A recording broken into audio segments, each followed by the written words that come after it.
You ever feel like the whole world's on mute, and then suddenly one message cuts through the static? Not a whisper, not a hint, a direct message, straight through the walls you built, the lies you told yourself, the excuses wrapped in silk. It's not poetic, not polite. It doesn't say please. It doesn't ask, are you ready? It just lands, loud, sharp, personal, like a slap from someone who knows your secrets. You're sitting there, minding your perfectly organized chaos, scrolling, surviving, sipping whatever helps you feel like things are fine. And then, bam, there it is. The glitch, the crack in your carefully painted wall. A message, not wrapped in gold, not announced with drums, just there, raw, direct, unfiltered. And not from your boss, not your lover, not your horoscope. From something else. Something that doesn't ask for attention. It takes it. Like a hand on your shoulder when no one's behind you. And here's the twist. It doesn't show up when you're ready. Oh no, that'd be too convenient. Too neat. It shows up in the middle of the mess. While you're pretending. While you're performing. While you're telling yourself you've got time. That you'll figure it out next week. After the break. After the birthday. After the next excuse. It chooses the moment your mask is slipping and your smile's just a little too forced. Because that's when it knows you might actually listen. But most people don't. They flinch. They panic. They hit the snooze button on their own soul. Because this message, this thing, it doesn't come with a manual. It doesn't introduce itself. It just arrives like smoke under a door. And suddenly the temperature in the room changes. You can feel it, can't you? That rising pulse, that little shake in your fingers, the eyes darting like maybe someone else saw it too. But no one did, because it wasn't for them.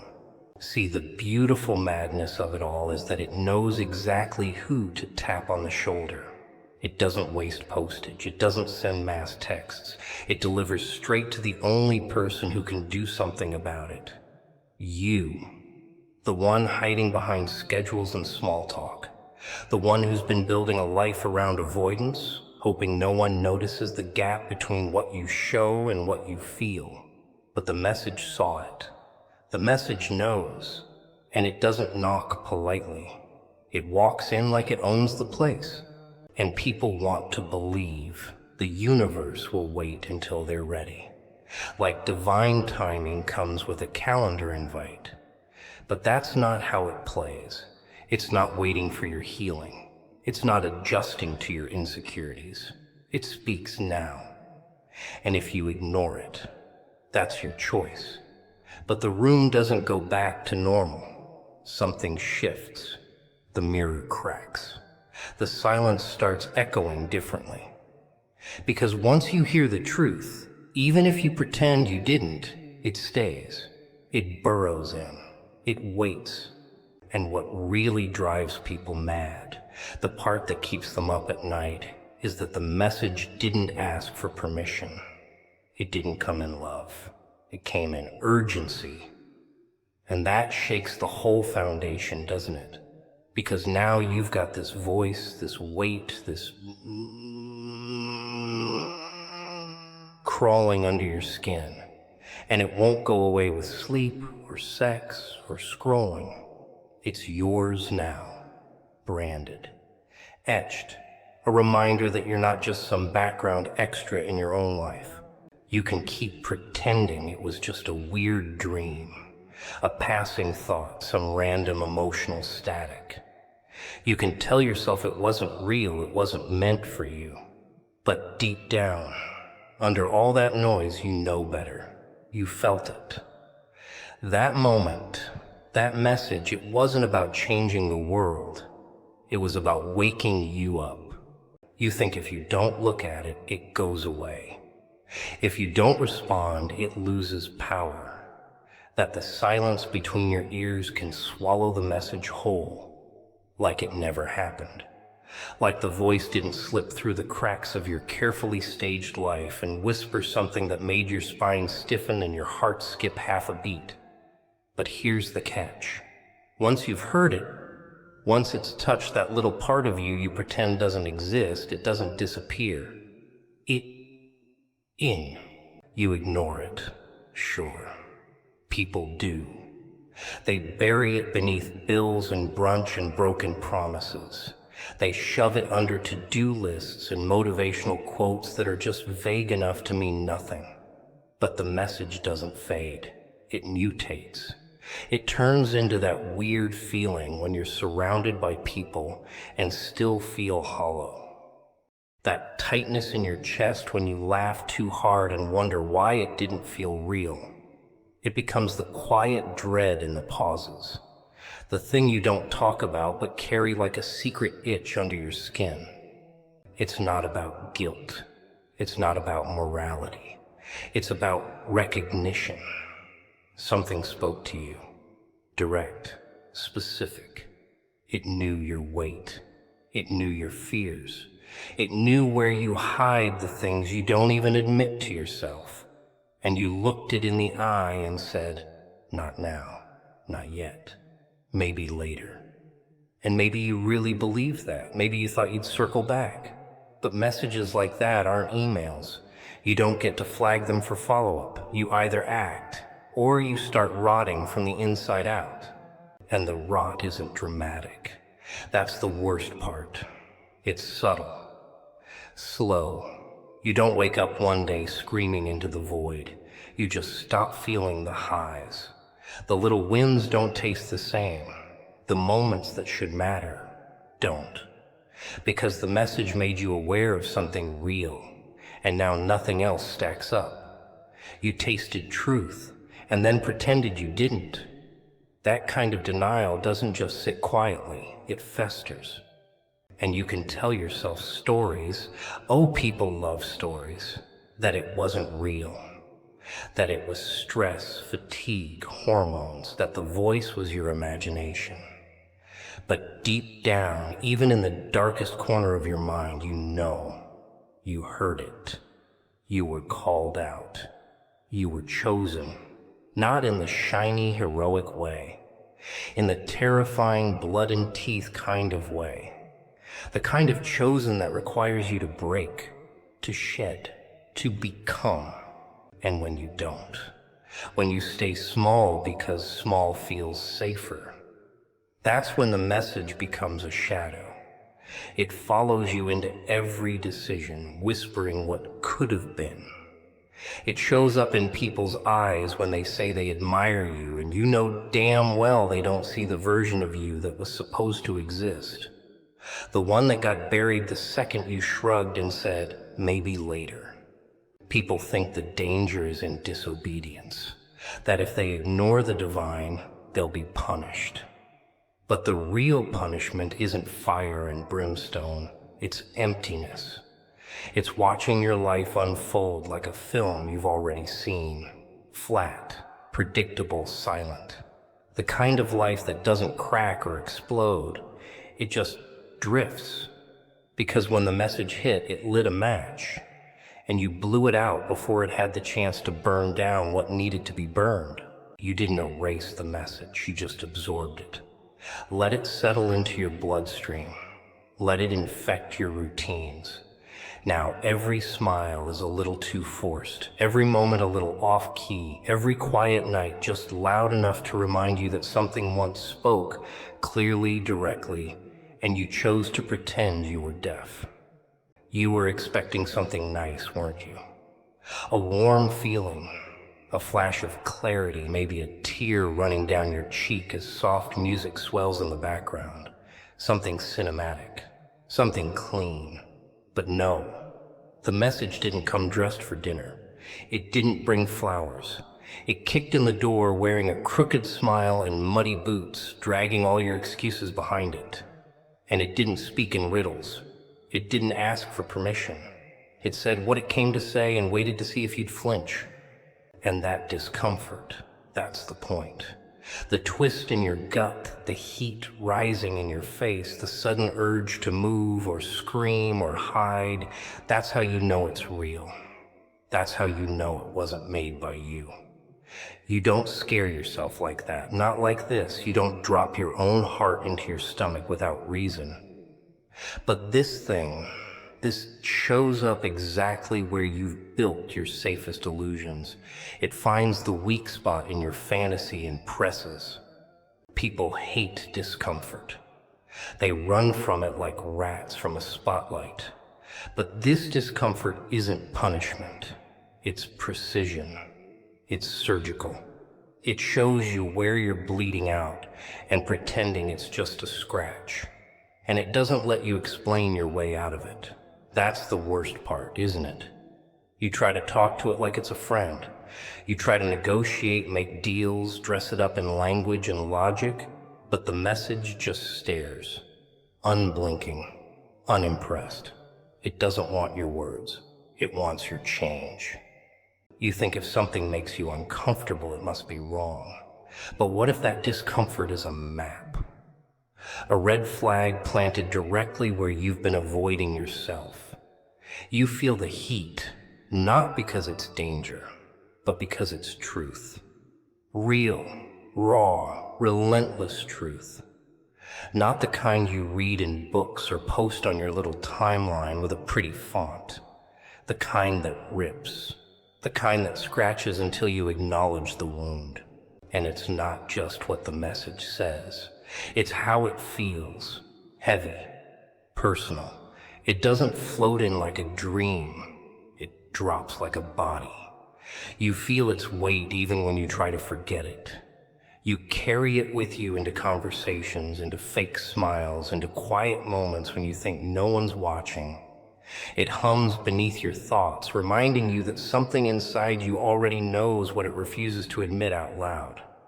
People beg for signs, but when they come, real ones, the kind that burn, they reject them because they're inconvenient, because they don't fit the narrative, because they hurt. And the truth is, if it didn't hurt, it wouldn't be worth a damn. Growth isn't gentle. Awakening isn't polite.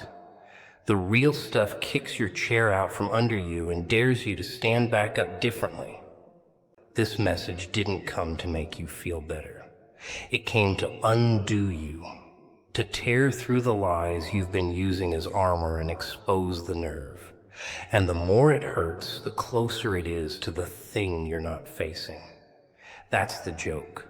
The pain isn't a red light, it's a green one.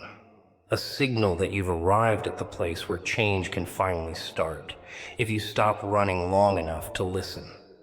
But no one wants to stay there. No one wants to sit in that fire. They want out. They want comfort. And they miss it. The point. The truth. The message. Because the moment it made them squirm, they labeled it wrong. Dangerous. Negative. But maybe that feeling in your chest, that burn behind your eyes, that shaking in your fingers, maybe that's the sign. Not that you're broken, not that you're weak, but that the message landed exactly where it was meant to. Funny how people think not choosing is somehow neutral. Like sitting still means you're safe. Like if you don't touch the lever, the train won't move. But life doesn't freeze just because you pretend to. The message showed up. It came straight to you, not by accident, not by chance. And the moment it did, the clock started ticking. No dramatic music, no red countdown timer, just you, now holding something radioactive and pretending it's not glowing in your hands. You think that by ignoring it, you're avoiding risk. That standing still keeps the world from crumbling. But the truth is, the moment you don't move, something else does. And not in your favor. You think avoiding the fire means you don't get burned. But all it really means is you're letting it spread. Because when the call comes and you don't answer, it doesn't just go away. It echoes. It reverberates through your decisions, your relationships, your silence. that little space where the message tried to take root becomes a void. And voids don't stay empty. They fill up with regret, with what-ifs, with compromise dressed up as logic. And soon your whole life is patched together with justifications and distractions. You laugh a little too loud, smile a little too wide, fill your calendar to avoid the stillness where the message might speak again. You stay busy, but deep down under all that noise, you know you missed something you were supposed to face. It's not about being a villain. You didn't kill anyone. You didn't kill anyone. You didn't rob a bank. You just skipped the moment. You blinked when you were supposed to stare it down. You told yourself you weren't ready, weren't qualified, weren't worthy, but that wasn't humility. That was fear with a clever disguise. And in that moment of retreat, something fell. Something inside you turned its back. And the worst part, you felt it. You felt the exact second when the light dimmed and the weight settled in. But pretending not to know is easier. It's quieter. No one judges you for playing it safe. They applaud it. They call it being smart, being realistic. And every time someone pats you on the back for keeping your head down, the void inside you claps along too, but quieter, sarcastic, hollow. Because the message didn't ask you to be smart. It didn't ask you to wait for the stars to align. It handed you the script and waited for you to step on stage. And when you didn't, it didn't yell. It just left, but not really. See, the cruel thing about messages like this is they don't vanish. They imprint. They embed. They sneak into your dreams, into those long stares in the mirror when no one's around, into that flicker of doubt when someone says you're doing great and you hear it land flat. That's the price, not flames, not karma, just the absence of what could have been. And that absence hums like static every time you get close to something real. The world doesn't need another half-awake soul doing what's expected. It needed you, wide-eyed, raw, uncomfortable, stepping into something without a script. But instead, you shut the door before the wind could rush in. And now you're sitting in stale air, pretending the silence is peace. You skipped your moment. And the message didn't scream. It didn't beg. It just watched you walk away and whispered, "All right then, let's see what fills the space you left behind." They want signs to look like miracles, thunder, lightning. A voice from the sky, maybe a rainbow after a breakdown. Something poetic, something that fits neatly into their little human idea of divine. But when the real thing comes, it's quiet. Too quiet. Slips into your mind like a bad joke that you weren't ready for. A whisper in the middle of your routine. You're brushing your teeth, or halfway through a scroll. And bam, there it is. The thing. The realization. The weight. It doesn't shout. It leans in. And it speaks in your voice, not someone else's. That's the trick. That's what makes you pause. You want to believe it's from outside you because then maybe you're not responsible. But no, this one's homegrown. Sounds like a thought you've always had, just louder. Like it's been waiting its turn, biting its tongue while you play dress up with distractions. And suddenly it's there staring you down saying, "You know what this is. Don't act dumb now. You don't get to run from that kind of thing." You try, of course. Humans are very good at running. They sprint into relationships, jobs, addictions, anything to keep from sitting still long enough to hear themselves think. But the message follows, not with footsteps, but with presence. It becomes part of the air, part of your breath. You try to exhale it, but all that comes out is that nervous laugh, that shaky hand, that growing sense that something's off and it's you. See, the message doesn't arrive like a package. It doesn't knock on your door and wait politely. It walks straight in, sits at your table, and eats off your plate like it's always belonged, and you feel exposed. Because it knows things about you no one else does, things you thought you buried. But you didn't bury them, did you? You just dressed them up, gave them new names, called them maturity or letting go. But the message knows. It's the part of you that remembers. And here's the real punchline. It doesn't care about your timeline. It doesn't care if you're not ready or if you're healing or if you have too much going on right now. The message isn't a therapist. It's not there to soothe you. It's there to shake you, to pull you into something raw and risky and alive. And if you won't go willingly, it'll haunt you until the weight of ignoring it becomes heavier than the fear of answering it. Most people spend their whole lives trying to unhear the message. They build empires of distraction.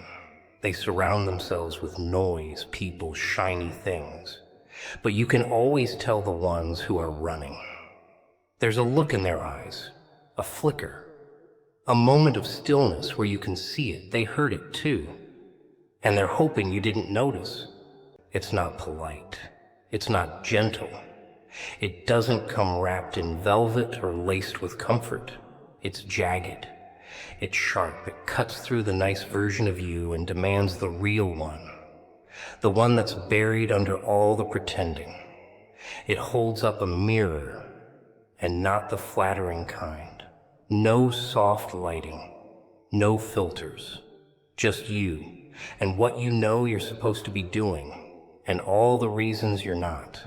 And once you've heard it, you don't get to unhear it. That's the price, the knowledge, the awareness, that you were given something sacred in the ugliest way possible, not with gold or glory, but with blood under the fingernails, with panic in the chest, with that voice that sounds like your own but feels too honest to be coming from you. It didn't come to comfort you. It came to wake you up. People think silence means nothing's happening. That quiet is peace.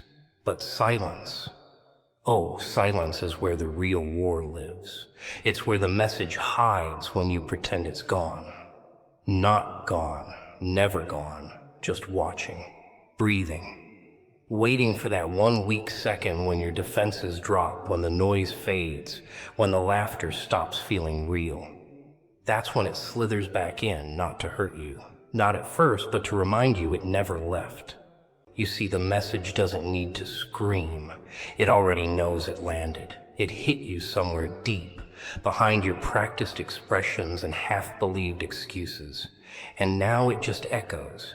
You think you've buried it, but all you've done is plant it. And guess what grows in that kind of soil? Regret. And not the dramatic kind. No. The slow kind. The kind that builds in whispers. The kind that visits you when you're doing just fine, but can't figure out why everything feels off. It's funny. You spend so much time protecting yourself from pain, but then you invite in a deeper one. The ache of knowing you should have. That's the kind that doesn't show up in photos. It doesn't bleed or bruise. It just lingers. In your posture. In your pacing. In the way you talk about your dreams like they were someone else's. You water down your own story, and every time you do, the message smiles. Because now it doesn't even need to chase you. You're doing it to yourself. You told yourself you needed a sign. And then when it came too raw, too real, too unfiltered, you flinched. You wanted divine intervention, but only if it fit your schedule. Only if it came dressed in comfort and validation. But this wasn't about comfort. It was about confrontation. About pulling the curtain back and showing you the truth you've been dressing in lies. And now you live in the aftershock of a message ignored. You go through the motions. You smile. You nod. But the fire, it's gone cold. not because it burned out, but because you refused to feed it. You turned your back on it like it was optional. And the saddest part, you think you've moved on, but it's still there, not shouting anymore, just present, like a shadow, like the flicker in your eye when someone mentions purpose and you can't even define yours anymore. You keep looking for meaning in other people, in temporary highs and shallow wins. But meaning was handed to you, and you tossed it like junk mail. It's not that you failed. Failure would have been beautiful. It would have meant you tried. But no, you avoided. You delayed. You smirked at the voice inside you and said, "Not now," and now. Now the voice doesn't shout. It doesn't need to, because now it owns you.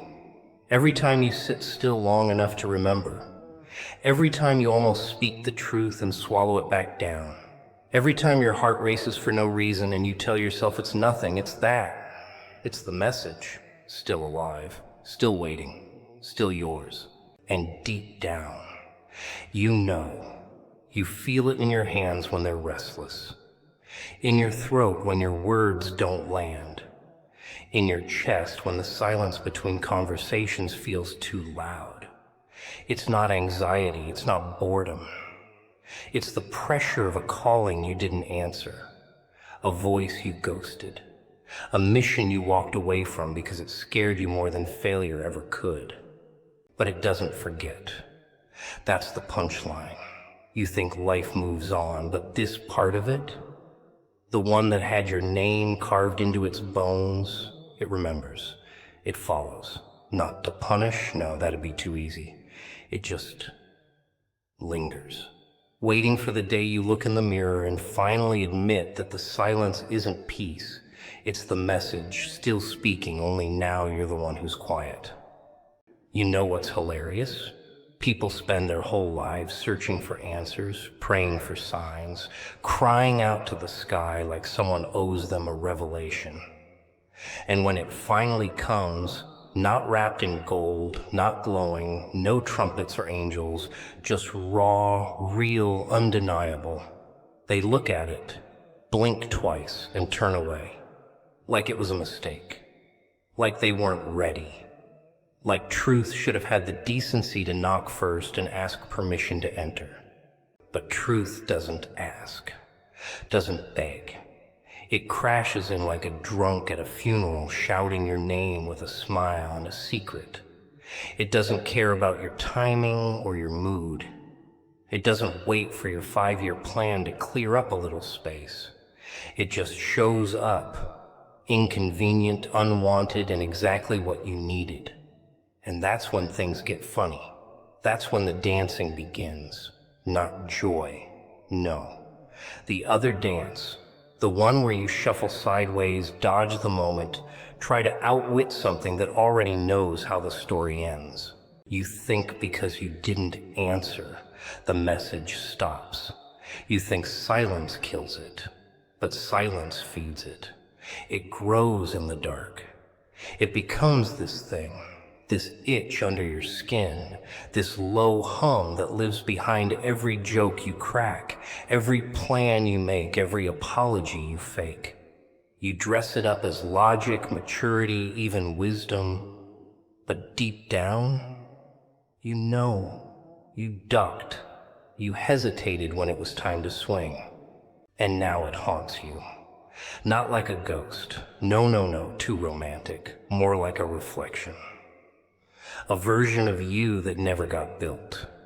You see glimpses, in dreams, in strangers, in those sharp little moments when you're alone and the mask slips and you catch your own eyes in the mirror and they don't look impressed. They look like they're still waiting on the real you to show up. Everyone wants to be the hero of their story, but no one wants the pain that forges the sword. You thought you could become something without sacrifice. You thought the message would come and feel good. But it didn't. It came with a knife and said, Cut this part out of you. It's in the way. And you blinked and said, isn't there a gentler method? And the message laughed, said, this is the gentle method. The next version doesn't ask, but sure, you pushed it away. You had your reasons, timing, fear, comfort.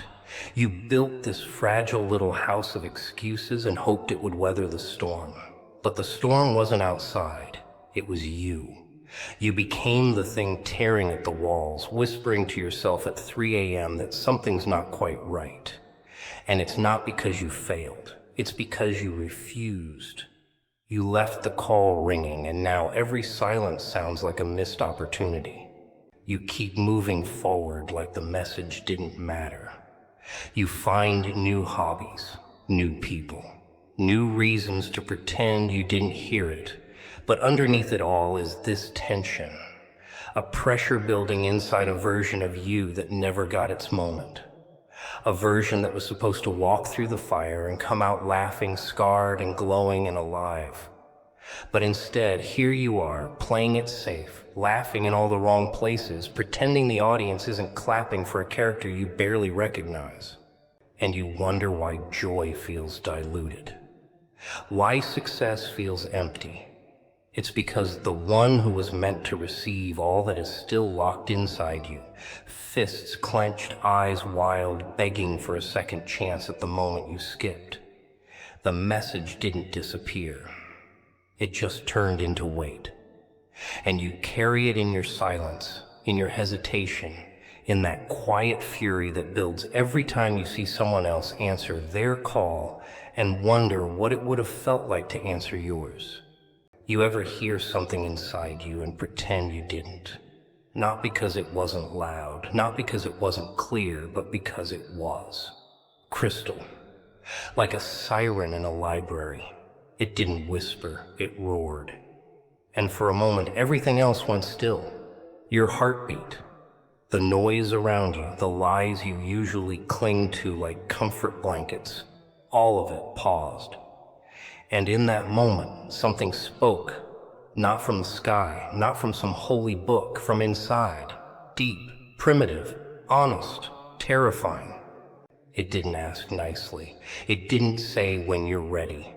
It gave you a sentence, sharp-edged and soaked in urgency. You knew what it meant. You knew. That's the problem. You understood it too well. So what did you do? You blinked. You smiled. You told yourself, interesting thought. And then you did the one thing it couldn't stop. You stayed still. You went quiet. Because if you pretend you didn't hear it, maybe it won't cost you anything, right? Wrong. That's the joke. That's always the joke. The cost doesn't come when you act. It comes when you don't. When you sit on it. When you stuff it down, hoping it'll dissolve into the background noise of your life. But that message wasn't background. It was the signal, the alarm, the final warning. And you knew it. You still know it. Every breath you take that doesn't align with it tastes stale. Every moment you smile when you should be moving feels like wearing someone else's skin. You don't lose the message. It doesn't vanish because you ignored it. It becomes anxiety, restlessness, that weird heaviness behind your eyes when the world's too quiet. It becomes the scream behind your laughter, the pulse behind your distractions. And you think it's stress or burnout or some vague existential dread, but it's not. It's you rotting from the inside out because you didn't move when it mattered. People think danger comes from chaos out there. No. Real danger is when you betray what you know. When the universe practically begs you to act and you just don't. Not because you're evil, not because you're weak, but because you think you have time. You think the message will knock again, that it'll wait, that life gives do-overs. It doesn't. It gives mirrors. And every time you look into one, it shows you the version of yourself that could have been if you just listened. See, that message wasn't a threat. It wasn't a punishment. It was a lifeline. It was the one thread connecting you to what actually matters. And you cut it. With comfort. With delay. With maybe later. And now the world feels colder. The victories don't taste right. The people around you don't see you, because how could they? You're wearing a mask that even you believe half the time. But underneath, you remember. That moment. That split second when something real touched you.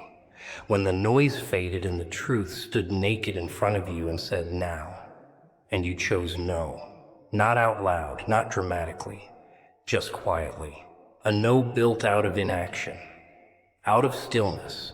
And now you're haunted, not by monsters, not by demons, but by the weight of what you were supposed to become.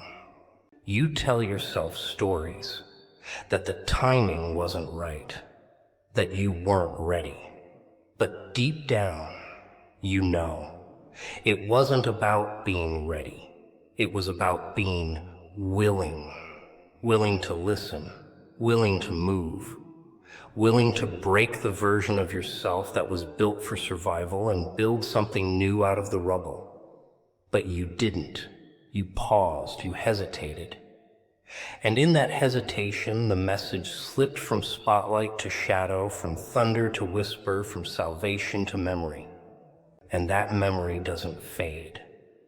It plays on loop when you're most honest. Not when you're posting, not when you're performing, but when you're alone. That's when it visits. That's when the silence gets loud. That's when you remember what it felt like to be called and what it cost you to say nothing.